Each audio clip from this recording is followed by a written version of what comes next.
Now, if we reconsider the issue, that does this mean that the writers of the middle of 18th century skipped the traditional interest in Greek and Roman classics? No, they did. They did not skip that influence.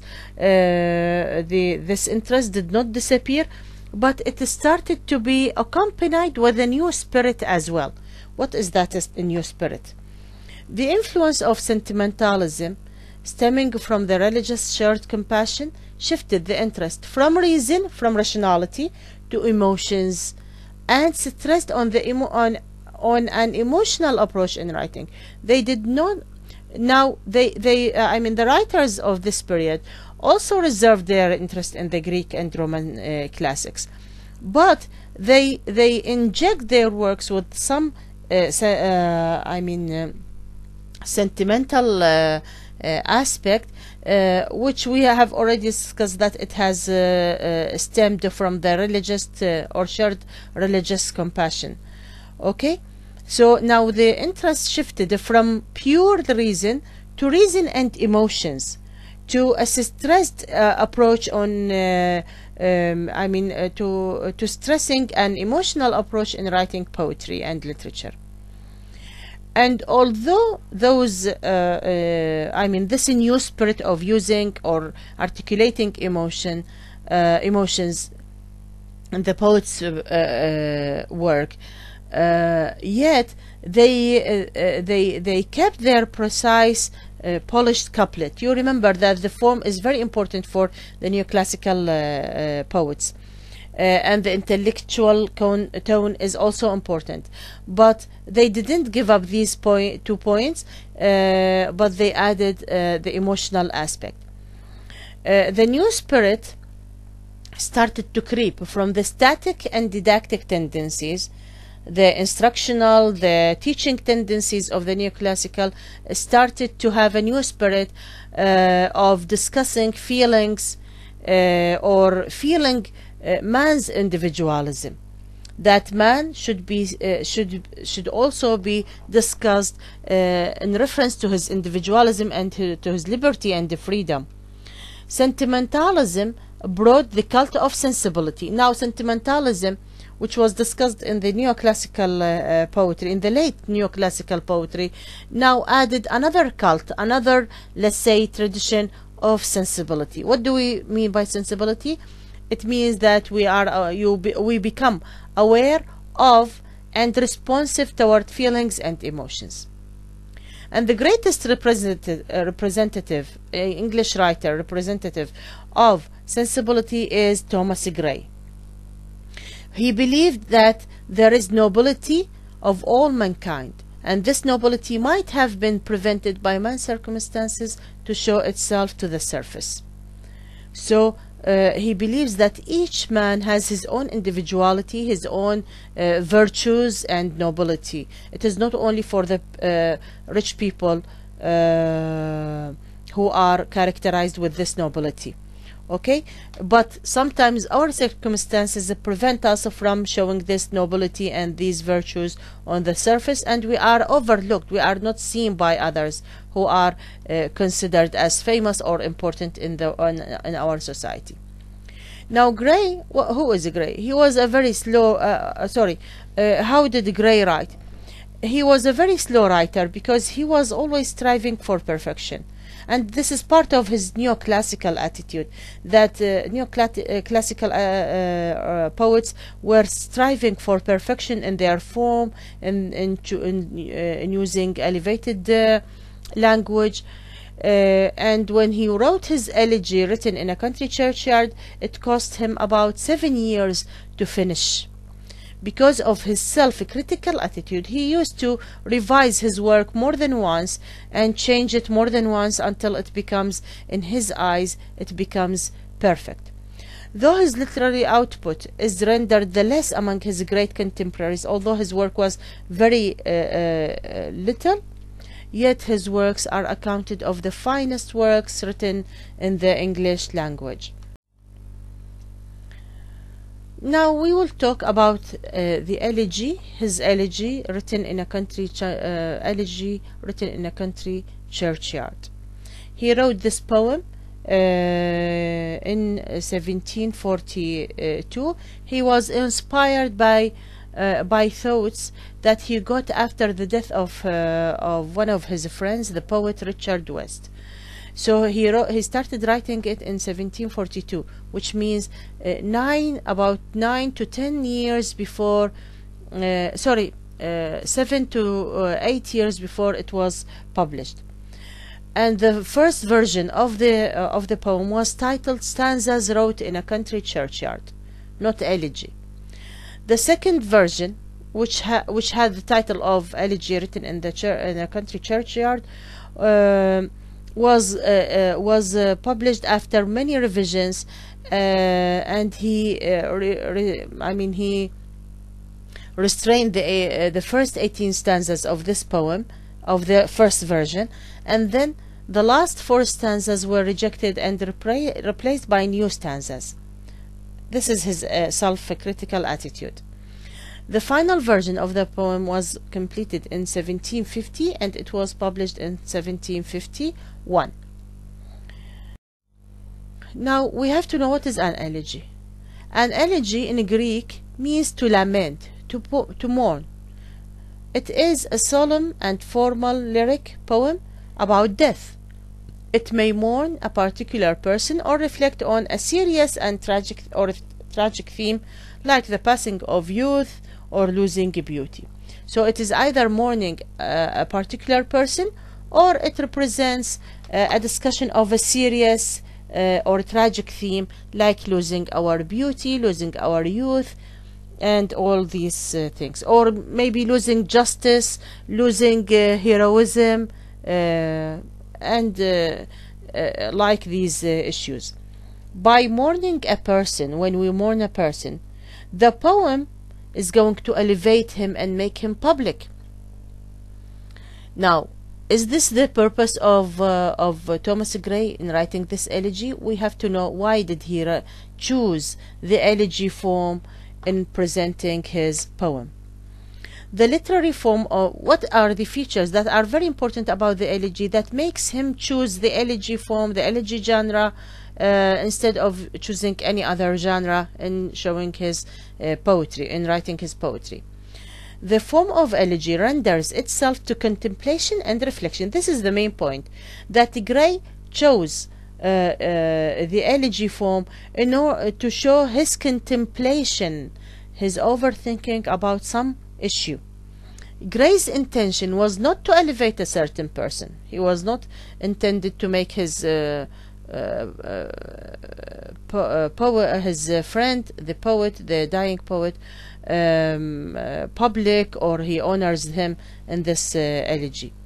The purport of Gray's elegy is of meditation on the lives of the ordinary people who are now buried in the churchyard. So this is the main point. This is the main issue. This is the main content. The purport is the content of his elegy, is that he wanted to contemplate and meditate on the lives that these ordinary people were living before they are now buried in the churchyard. He contemplates the obscurity into which death will overwhelm us all. He also contemplates, or he thinks over, the unrecognized paths through which death will overwhelm us, take us into its realm. The destiny of all men is death. The recognized and the unrecognized. The recognized, the poor, the rich people, the famous people, leaders, politicians, poets, literary men who are recognized and known by all people, and the obscure and the unknown people are all equal in the process of diving into the realm of death. This is his purpose. Now we have to look generally to the poem. The poem is a halfway poem between neoclassical poetry and romantic poetry. We have taken neoclassical features, and we will see through our discussion of the stanzas, we will see some elements that are related to neoclassical poetry and some elements are related to romantic poetry. It is typically a pre-romantic poem. It is a transitional poem.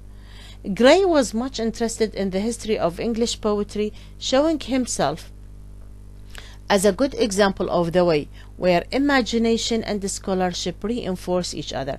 Gray has read a lot about the English history. He has a good knowledge about the history of or the historical development of the English poetry, and he reached a conclusion that imagination and the scholarship reinforce each other.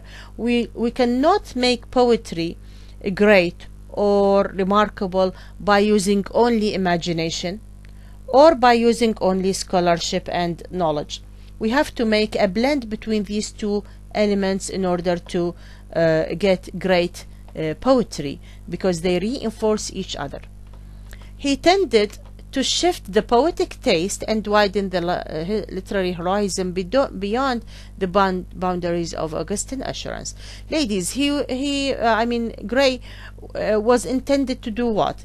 He wanted to widen, to expand the literary horizon, which was based on the Augustan assurance, formative, topical, moral assurance. He wanted to add some other taste to his writing and to other poets' writings in order to make this blend successful and informative. The whole poem, of course, he is going to do this through this elegy. The whole poem is said to give a sense of personal emotion, universalized by form. So there is personal emotion and form. Emotion, which represents imagination, emotional side, sentimental side, sensibility, and they are all put in the accurate form, just like the neoclassical. So emotion is related to romanticism, and form is related to neoclassical. Now we have to know in the poem, where is the neoclassical? First of all, the neoclassical points or elements in the elegy appears where, number one, in its polished expression of ideas and use of balanced phrases and sophisticated vocabulary.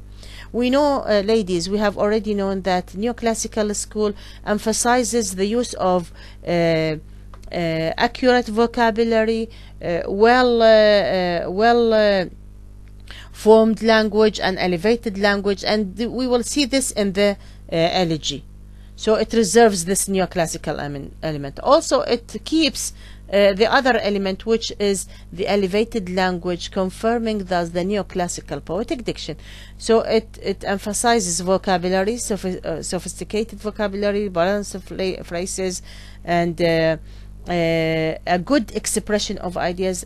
Adding to this, it is the elegy is also adherent to the neoclassical poetic diction. Now, but still yet it seems to have romantic elements also. In which aspects? Number one, the poem shows a new interest in nature. We are going to see from the very beginning of the poem that there is a good interest in nature, using nature as a landscape, just like the romantic poets. And number two, there is a new interest in humans' individualism, as we said, when the poet shows an interest in the life of the common folk, of the trodden people, of the obscure, unrecognized people. And number three, the poem highlights feelings and expression of emotions. It also emphasizes feelings, emotions, and the expression of imagination, expression of emotions, and not restricted to reality and intellectuality. Now, the elegy is distributed into three parts. The first part, as we said, it shows primarily the interest in nature, It includes 4 stanzas. The poet contemplation of the landscape, making a reference to the signs that foreshadow that. Sorry, ladies, here it is that foreshadow the idea of death and man's mortality. So part 1 is the introductory part, which sets or which articulates the setting of the poem, time and the place, and using nature as a landscape. Of course, nature is related to the graveyard. In part 2, it is discussing the consideration of short and simple annals of the poor and the obscurity of the poor's destiny. Now, in part 2, he's going to discuss the life of the common folk, and it shows, and the poet shows in this part his consideration of the simple ways that the poor can get, the simple opportunities that the poor can get, and that's why they become obscure. And obscurity is the thing that draws their destinies. In part 3, depending on part 1, the writer is going to reach a conclusion, which is the moral idea, and which arises from the discussion of part 2. And then there is the epitaph, in which the writer or the poet, Thomas Gray, returns to his own self and contemplates his own situation as a poet, as a human being, and how he is going to go through his, let's say, trip of death. Good morning, dear ladies. Today we will start with the discussion of the poem. Starting with the first part of the poem, which is concerned with establishing the setting. The first 4 stanzas of the poem are establishing the setting, the place, and the time. A full description of the place and the time. From the very beginning of the poem, we will see that the writer is employing some romantic elements by refuging himself to nature and to his surroundings of the countryside, and especially of the churchyard. And he does not describe these elements of nature quite directly. He uses the sounds and the sights. He uses his senses to in the description of nature. And this sensual description is a very important element in the romantic poetry. The first 4 stanzas of the elegy are introductory stanzas. They present the setting of the poem. He draws the melancholy atmosphere of death in the poem, and he draws it indirectly in the first 3 stanzas. He mentions only signs of the countryside which foster the feeling of the approaching death. Now he listens to the bells of the herd of a cattle, using the word knell, as you see in the first stanza. He says the curfew tolls the knell of parting day. The knell is the sound of bells used to inform death or funeral. They are the bells ringing in the church to inform or to announce death or a funeral of somebody. These signs are all sensed by the poet. As we said, it is a sensual description by using senses to foreshadow or anticipate the idea of human mortality. And everything is leading the poet to feel the end, as he is now feeling the end of the day. He says of a parting day, of a day that is ending. And this parting day, all these signs are leaving the world to darkness, to night, and to me. Now he is now, when he says it leaves the world to darkness and to me, it means to me to contemplate this world, to contemplate its ending, to contemplate, of course, this is a suggestion of the idea of death. he moves in stanza 2 to the description of the landscape of nature that lost its glimmer or glamour because silence is overwhelming the universe and everything becomes peaceful. He says that all the air a solemn stillness holds. It means that either the air holds stillness and silence, or the solemn stillness, this melancholy calmness, holds and grasps the air, the atmosphere, he means. When silence is overwhelming the universe and everything becomes peaceful. The calmness of the air and its solemn stillness increases the somber tone, the melancholy tone that started in stanza 1. Then he adds in stanza 2 another mourning owl, the owl's sound, as if it is moaning. It means what? It means complaining. تنوح. The moping owl does to the moon, complains. It complains to the moon of what? Of her sorrows and pains.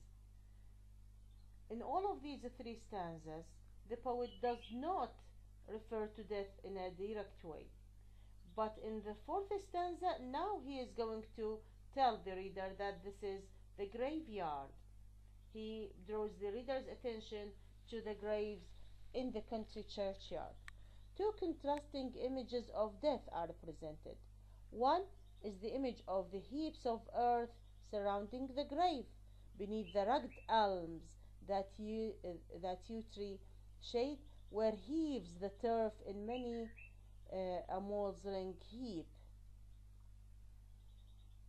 The image shows how the earth is disrupted and spoiled when digging a grave, because there are heaps surrounding the grave, heaps of sand or of soil.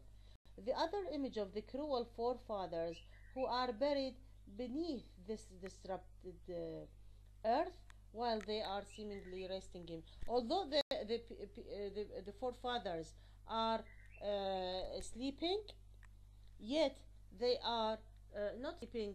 It is suggested that they are resting in peace, but they were cruel. They were cruel forefathers because their graves disrupted the ground.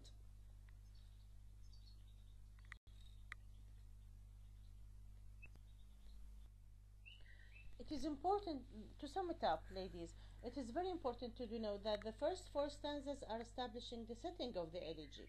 They also suggest the poet's melancholy as the presence of death makes him contemplate his own death, as far as he is he is a mortal creature, just like those who are buried in these graves. All the signs he encounters surrounding his landscape are imaging the darkness to the world and to the poet himself. Also, there is a very important point concerning the introductory stanzas is the rising ambiguity intended by the poet by inverting the word order. In stanza 4, when the writer describes the heaps of earth surrounding the graves, he gives a corrupted syntactical or syntax order. Because instead of saying where the turf heaves, this is the turf is the subject and heaves is the verb, he makes a shift in the subject turf and introduces the verb heaves. He says heaves turf. Similarly, this is presented in many parts of the poem, not only in the first stanzas, to foreshadow the ambiguity of death itself. So the syntactic disorder reflects what? Reflects the thematic disorder, the ambiguous theme, the thematic ambiguity. Also, this disruption of syntax has been reflected in the fourth stanza through, as far as it is not also, ladies, through the image of the disrupted earth. Yeah. Of the countryside, nor can they enjoy their family lives. The truth of death is overwhelming the proud graves of the rich and the lowly bed of the humble. So he makes an equation in which he equalizes between the poor people and the humble, the ordinary, the poor people, the rich people and the rich, both of them, whether their graves are proud, showing pride, showing richness, all the lowly bed, the humble graves of the poor, they are equal under in this equation of death. Both of them are overwhelmed by the truth of death.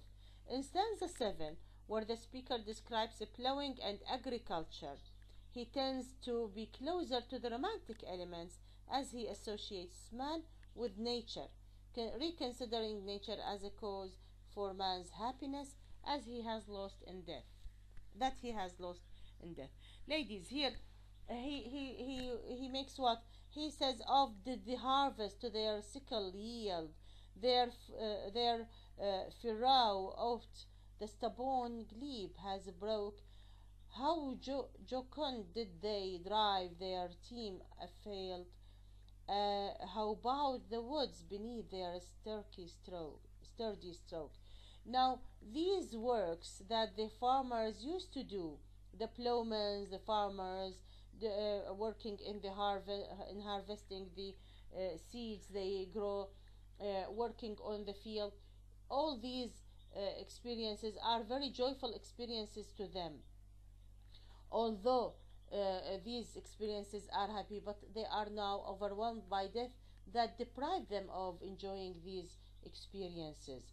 This stanza is very important for two things. On the thematic layer, it shows that death is overwhelming man, while and at the same time it shows the romantic element when the writer is emphasizing the joy that man can take from nature. Nature is a very overwhelming element in the romantic poetry. Now we are moving from stanzas 8 to 14, and in these stanzas there is a very important consideration for the poet when he is contemplating the lives and the deaths of those poor people. In these stanzas, the poet considers um, uh, these lives and their death, and he warns the reader not to look down at the humble and most dusty graves of the poor people. He challenges the reader that had those humble folk, had those humble and poor people given an equal opportunity of the famous and honored people, they would have become great emperors or waked the living lyre. It means that they had their own imprints, their own influence, their own impacts in this lyre of life. Or would have been great poets or musicians, but their destiny met them obscure, unrecognized people. Okay, the poor were never able to fulfill their political or artistic potential because of poverty. Poverty overwhelmed their lives. They were so attentive to how to get their living, to earn their living, and they did not give themselves. In fact, poverty did not give themselves did not give these poor people the opportunity to enjoy life and to discover their own potentials, their talents. Maybe they had hidden some political or artistic potential, but because of their poverty they were frozen. Their poverty froze the genial of their souls. Okay, so this last line of stanza 13 is very important because it shows how poverty, how the hardships of life caused them to be frozen under its influence, because were unable and uneducated to get enough knowledge that elevates them from their poverty to some good status, or some status that makes them famous and known, just like, for example, poets or artists or politicians like Cromwell or Milton. So now he gives a very beautiful metaphor, or let's say not yeah, metaphor of the gem and the flowers in the 14th stanza. Is very important.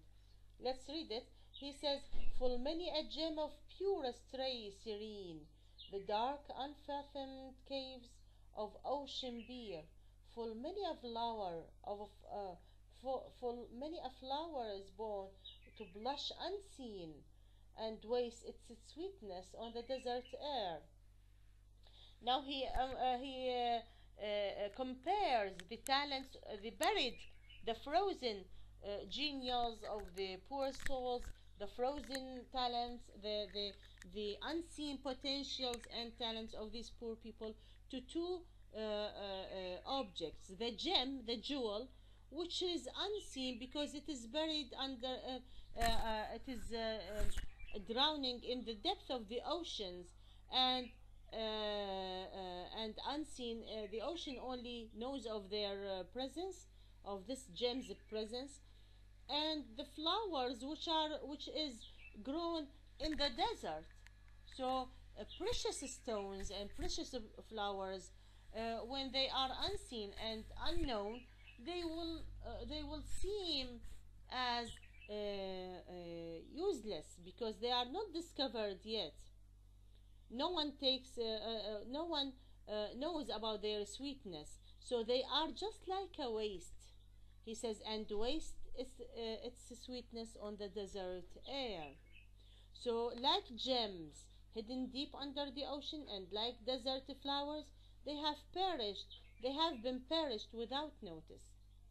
Given opportunities, it means had they been given opportunities, they would have also succeeded. People would have read their deeds in history. Now we can see in this part of the poem that there are certain points which are very important. I mean, to summarize it up, number one, these stanzas invoke the idea of memento mori, a Greek reference to the idea that remember that we all must die, literally a reminder of mortality. So these stanzas, they emphasize the idea of mortality.